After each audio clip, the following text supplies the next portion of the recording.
Eto. Ito na ilang araw na dito, walang matinong higaan, walang matinong kain, walang matinong tulog, walang matinong ligo. I am appealing to you, Mr. President. Please act on this. Huwag ninyo isara yung utak ninyo para mahuli lang si Pastor Kibuloy. You are willing to sacrifice everything. Loko-loko talaga si Senador ito. O, mantakin niyo. Walang ligo, walang sapat na pagkain. Nako, saan ba ito nag-training? Senador ba to? Alam niyo, hindi naman po tayo nagmamalinis, nagmamarunong. Yan po ay bahagi ng pagsisilbi. Nang ika nga po ating kapulisan. Dapat itaas mo at sumaludo ka pa sa iyong mga dating tauhan. Alright, welcome back to my YouTube channel. I'm Andy's Vlog. Ito, talagang nagpamalas, nagpakita na naman itong si Senador Bato ng kalukuhan para ipagtanggol itong si Kibuloy. Diyan sa naganap na hearing, diyan sa Senado na ginanap naman diyan sa Davao. Nako, ay matindi ito, matinding pagtatanggol kay Kibuloy ang ginawa ni Senador Bato. Mantakin nyo, humingi na ng saklolo sa ating Pangulong Bongbong Marcos para mailigtas si Kibuloy at hindi makulong. At siyempre, humingi na rin siya ng saklolo para tuluyan ang mapalayas si General Torre at ang mga kapulisan, lahat ng kapulisan diyan sa loob ng compound ng KOGC. Anak ng katakot-takot ka, Senador Bato.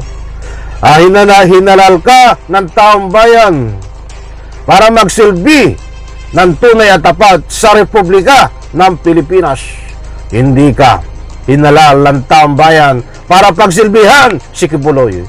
Hindi ka hinalal ng taong bayan para ganyanin mo, papuyin ang Senado. Hindi ka hinalal ng taong bayan para gamitin mo ang Senado sa pansariling interes na pumapasok diyan. Ginagamit mo ang Senado sa pagtatanggol dito kay Kibuloy. Nako, ay matindi ito.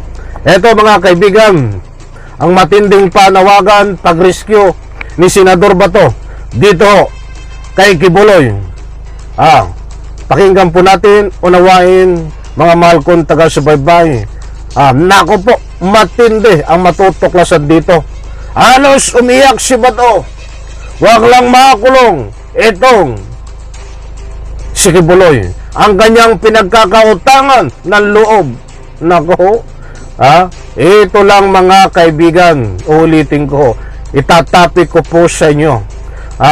Ito lang ang nakita ko na PNP chief, naging PNP chief, na hindi po alam na legal ang ginagawa ni General Torre. Wala po siyang alam tungkol sa legality ng warrant of arrest. Yan po ay hindi fake news. Meron po tayong hawak na katibayan, mga kaibigan. Pahiyaho siya dito but anyway, tatalakayin po natin yan sa next vlog. Ang pagtuunan po natin ng pansin dito, bigyan natin ng highlight itong kalukuhan na pag-rescue niya dito kay Kibuloy sa pamamagitan na palayasin si General Torre, sa pamamagitan palayasin lahat ng PNP. At ito nga may panawagan siya sa ating Pangulong Bongbong Marcos. Ito.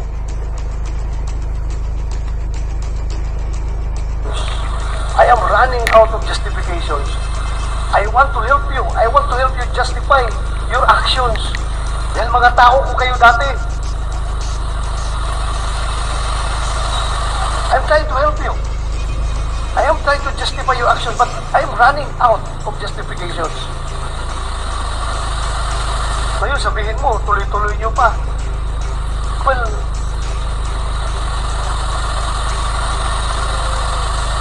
talaga, how to deal with this situation. Kung nakikinig sana si President Bongbong Marcos ngayon, I am appealing to you, Mr. President, please, listen to these people. Mr. President, sana ibalik mo ang buhay nito mga tao na ito to normal, not only to the QGC members, but also to you policemen. Galing pa ito sa ibang region. Anak ng katakot-takot, wag mong ibaba ang antas ng kapulisan, Senador Bato.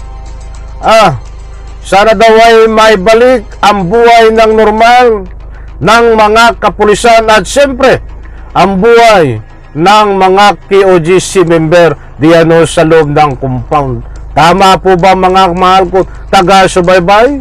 Nasasabihin itong ni Senador Bato na sana ay maibalik ang buhay sa normal ang buhay ng mga kapulisan na nandiyan na nagsisilbi ng tunay at tapat para arestuhin si Kibuloy. Bahagi ho yan ng pagsisilbi. Bahagi rin po ng training ng kapulisan. Umulat umaraw, lalo na ho sa mga ganyan sitwasyon ay dapat nandyan ho. Naku, para kang hindi naging pulis. Senador Bato, sa bagay, naging PNP chief ka naman nang dahil sa koneksyon mo dito ho, sa mga kalukuhan na nabisto ng iyong amo na si Digong. Eto! Na ilang araw na dito, walang matinong higaan, walang matinong kain, walang matinong tulog, walang matinong ligo. I'm appealing to you, Mr. President. Please act on this. Huwag ninyo isara yung utak ninyo para mahuli lang si Pastor Kibuloy. You are willing to sacrifice everything. Loko-loko talaga si Senador ito. Mantakin nyo. Walang ligo, walang sapat na pagkain. Nako, saan ba ito nag-training? Senador ba to? Alam nyo, hindi naman po tayo nagmamalinis, nagmamarunong. Yan po ay bahagi ng pagsisilbi.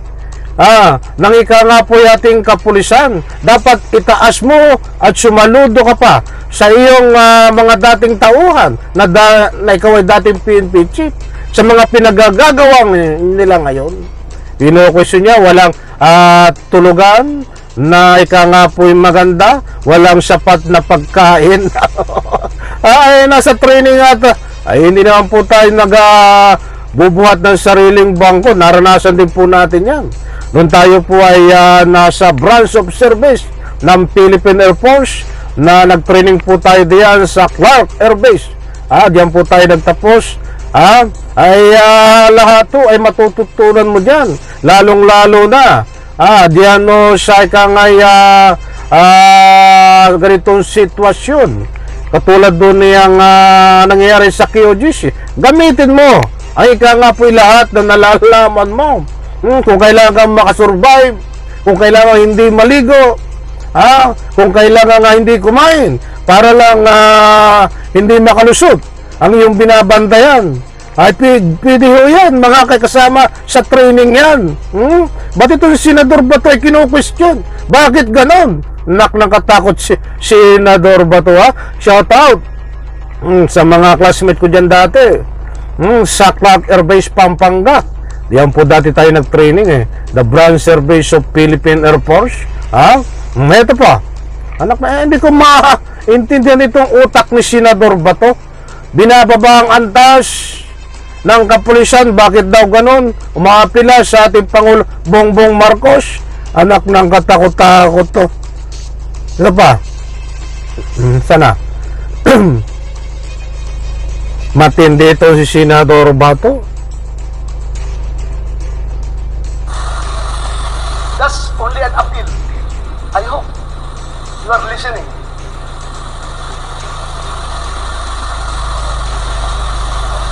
So again, I'm throwing back to you the question. How long do you intend to stay there? Sir, same with the commitment earlier. We won't stop until we arrest Apollo Cabudon, sir. We believe he is in KOJC compound and we look for him. If only the KOJC members will cooperate with us, leave us alone what we are doing, we're not hurting them. We're not hurting them. They are the ones impeding us. We want to go into a building, why impede us? Stay away. It's not you that we're targeting. We are looking for Apollo Kibuloy. Crescente Canada, Ingrid Canada, Silvia Simanes, and Roy. What's the first name? Roy. Jacqueline Roy. Those are the people that we're interested in. We're not interested in Dr. Badoy. We're not interested in Marlon Acobo. We're not interested in Manatbay. We're not interested in anybody except for the five. Let us look for them freely in these areas. They say that these are sacred grounds. We see that, anyway sir, this is really of no point of debating considering that the court order still subsists and it will be a great... Ayan po mga kaibigan, si General Torres, sinagot si Senador Bato. Pasensya po, namamalat ako. Sinagot si Senador Bato na hindi aalis si General Torres sa loob ng compound ng QGC hanggat hindi dala si Kibuloy, hanggat hindi naaresto si Kibuloy. Naku, pahiya ka ngayon Bato. Ha? Pasensya na ako sa audio ko, tayo namamalat. The relation of our duty, if we will stop and we will not comply with a court order, we have positive information that Mr. Kibuloy is in the compound and you have seen the challenges that we faced in the past 13 days. And of course, I would like also to pasensya na po kayo dahil kung isa lang talaga, there's only one person who can end this all. The Son of God. Claiming to be the Son of God. Kasi nga Matindi yung banat ni General Torre. The Son of God, claiming the Son of God. Na ika nga po bula ang propeta. Ganyan ba ang Son of God? Mga mahal kong taga-subaybay. So maliwanag ko dito mga kaibigan, ang panawagan ni Senador Bato dito po sa ating mahal at kagalang-galang na President Marcos, na kung pwede ay tulungan siya na paalasin si General Torre at ang lahat ng kapulisan sa loob ng compound ng QGC, at nang sa ganon hindi mahuli si Kibuloy, makatakas si Kibuloy. Yun naman ang gusto niya palabasin hindi lang niya madiretso. Ano kami? Hindi mo kami kayang paikutin at ang bayan na naniniwala dito sa ika nga po'y maganda ng patutunguhan na ika nga ay nilatag ni General Torre diyan po sa hearing na kung bakit hindi pa nahuhuli, na kung bakit hindi aalis diyan ang kapulisan. Ba't hindi mo naiintindihan, Senador Bato? Dahil ang gusto mo talaga mangyari ang hearing na yan, ang purpose ng hearing na diyan, na kalukuhan sa Senado na ginanap sa Davao ay bigyan ng kaukulang proteksyon itong si Kibuloy at nang sa ganon hindi mahuli. Alam mo yan, Senador Bato, na si Kibuloy ay nandiyan sa loob ng compound ng QGC. Kaya't ikaw ngayon ay nagmamakdo, lahat ng paraan ay ginagawa mo na mapalayas diyan si General Torre at nang hindi mahuli si Kibuloy. Yan ang purpose mo lang di ba? Huwag mong gawing katuwiran. Ito mga batang mag-aaral. Ginagawa mo tuloy na human shield. Ito mga bata na mag-aaral. Naku po. Mantagin mo. Ang mga bata kakatuwiran, huwag mong gawin katuwiran, Senador Bato. Huwag mong gawin na dahilan na walang tulugan na maganda ang kapulisan. Diyan sa loob ng QGC, pinapalabas mo na hindi na normal ang buhay ng kapulisan. Katulad nga po ng nasabi ko, yan po ay nasa training kasama sa sinumpaan din ng mga kapulisan. Ay naranasan po natin yan, mga mahal kong taga-subaybay. Hindi po tayo nagmamalaki. Data po at sa puntong ito, gusto kong iparating kay Senador Bato, paano ka naging PNP chief kung hindi mo alam yan? Naku ho, hindi mo dapat iwanan ng iyong pisto. Nandyan din ho yan. Kahit hindi ka pa naliligo, nandyan din po yan sa mga ika nga po pinag-aaralan bago ka maging isang ganap. Ika nga po alagad ng batas. Dapat alam mo yan, Senador Bato, itaktak mo sa kukuti mo. Sa bagay, nagagawa mo magsinungaling para lang may pagtanggol si Kibuloy. Nagagawa mo mag-imbento. Katulad ng sinasabi mo sa mga kapulisya, invento na yung mga sinasabi mo, maging normal ang buhay. Nako. Oh. Ha? Okay, alright. Gusto ko pa sana bigyan ito ng komento. Bigyan abangan pa po ang kabang-abang dito sa kaganapan na paghuli kay Kibuloy at kaganapan pa sa naganap po na sinitiri dahil ito po si General Torre ay gagawin na aksyon lahat ng umaharang obstruction of justice. Hindi niya na patatawarin at pupusasan na po, mahal kong mga taga-subaybay. Kumpirmado po yan. Ihatid ko po sa inyo ang kabuang istorya niyan. Maraming salamat. Pagpalain po tayo lahat. Bye-bye. Palapakan.